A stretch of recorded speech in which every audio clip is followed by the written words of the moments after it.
Assalamualaikum warahmatullahi wabarakatuh. Perkenalkan, nama saya Muhammad Rifal. Pada video kali ini saya akan menceritakan tentang proses pengangkatan Umar bin Khattab sebagai khalifah. Umar bin Khattab atau Umar Al-Faruq adalah salah satu sahabat Nabi Muhammad SAW yang paling menonjol.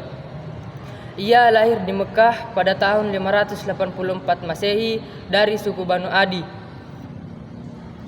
Umar dikenal karena keberaniannya, kecerdasannya, dan keadilannya. Ia diangkat sebagai khalifah kedua setelah Abu Bakar As-Siddiq. Setelah wafatnya Abu Bakar As-Siddiq pada tahun 13 Hijriah 634 Masehi, tampuk kepemimpinan umat Islam berada dalam masa transisi. Abu Bakar yang dikenal sebagai sosok bijaksana dan berhati lembut menyadari pentingnya memilih pengganti sebelum ia wafat. Abu Bakar tak ingin umat Islam mengalami perpecahan seperti yang hampir terjadi ketika wafatnya Rasulullah SAW. Menjelang akhir hayatnya, Abu Bakar memanggil para sahabat terdekat untuk bermusyawarah mengenai calon penggantinya. Di antara tokoh-tokoh yang hadir adalah Abdurrahman bin Auf, Utsman bin Affan, Ali bin Abi Thalib, dan beberapa sahabat senior lainnya. Dari hasil musyawarah dan pengamatan pribadi selama memimpin, Abu Bakar mengusulkan satu nama, yaitu Umar bin Khattab.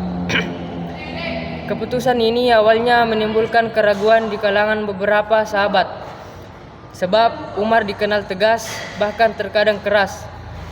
Mereka khawatir umat akan merasa takut dan terintimidasi di bawah kepemimpinannya.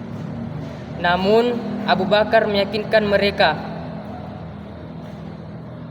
Dalam sebuah riwayat disebutkan, Abu Bakar berkata, "Demi Allah, tidak ada seorang pun yang lebih layak untuk memimpin umat ini selain Umar." Abu Bakar menilai bahwa ketegasan Umar dibutuhkan untuk menjaga kestabilan negara yang saat itu sedang berkembang pesat dan menghadapi berbagai tantangan eksternal. Akhirnya, setelah mendengar pandangan Abu Bakar dan merenungkan kemaslahatan umat, para sahabat menyetujui keputusan tersebut. Abu Bakar pun menulis wasiat yang menyatakan bahwa penggantinya adalah Umar bin Khattab. Wasiat itu kemudian dibacakan di hadapan masyarakat Madinah dan mereka membaiat Umar secara terbuka sebagai khalifah kedua. Setelah Umar bin Khattab resmi diangkat menjadi khalifah, ia pun naik ke mimbar dan menyampaikan khutbah pertamanya. Di dalam khutbah itu Umar berkata, "Wahai manusia, sesungguhnya aku telah ditunjuk untuk memimpin kalian. Ketahuilah, jika aku benar maka bantulah aku, dan jika aku menyimpang maka luruskanlah aku." Ucapan Umar tadi menunjukkan bahwa ia memandang kepemimpinan bukan sebagai kehormatan, melainkan sebagai amanah yang berat. Ia membuka diri terhadap kritik dan koreksi dari rakyatnya, mencerminkan jiwa pemimpin sejati. Pengangkatan Umar bin Khattab sebagai khalifah bukan hanya proses politik biasa, tetapi manifestasi dari prinsip musyawarah, keadilan, dan tanggung jawab moral dalam Islam. Di bawah kepemimpinannya, dunia Islam berkembang pesat dan sistem pemerintahan menjadi lebih kokoh dan teratur. Adapun salah satu upaya yang dilakukan Umar bin Khattab semasa ia menjabat sebagai khalifah, yaitu memperluas wilayah Islam.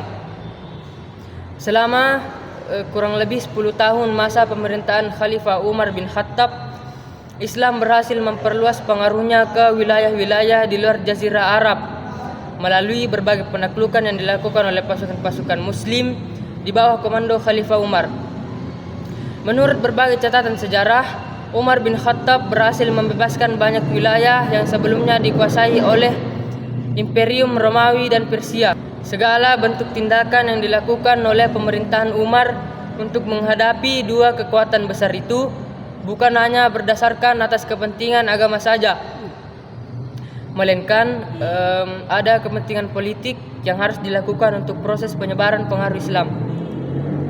Tindakan pertama yang dilakukan oleh Khalifah Umar ketika menghadapi kekuatan bangsa Romawi dan Persia adalah mengutus Sa'ad bin Abi Waqqas untuk menghadapi pasukan Persia.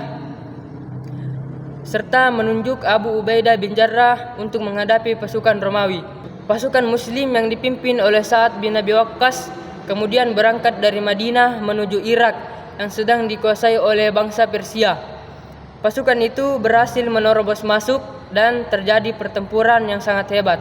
Pasukan Persia berhasil dipukul mundur oleh pasukan Islam yang dipimpin oleh Sa'ad bin Abi Waqqas pada 635 Masehi. Pada 637 Masehi, pasukan Persia melancarkan serangan di wilayah Jakilah sebagai bentuk balasan dari kekalahan sebelumnya. Namun, pasukan Persia tidak dapat menandingi kekuatan pasukan Muslim sehingga kembali terdesak. Bahkan, kota Hulwan yang menjadi basis kekuatan mereka dapat dikuasai oleh pasukan Muslim.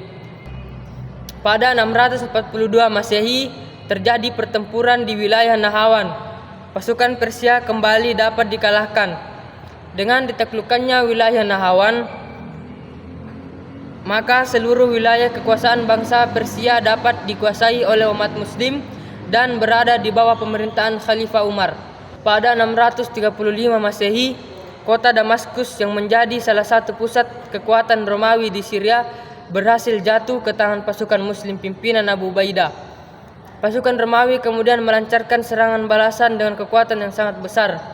Namun serangan balasan itu tidak dapat mengalahkan pasukan Abu Ubaidah yang dengan sangat baik mampu menahan serangan tersebut. Pada 642 Masehi, wilayah Mesir dapat dikuasai sepenuhnya oleh pasukan Muslim setelah Alexandria berhasil ditaklukkan. Dengan demikian, dua kekuatan besar yang berkuasa ketika itu, yaitu Persia dan Romawi, dapat ditaklukkan oleh kekuatan pasukan Muslim masa kekhalifahan Umar bin Khattab. Hal tersebut sangat berpengaruh pada perkembangan Islam di masa selanjutnya.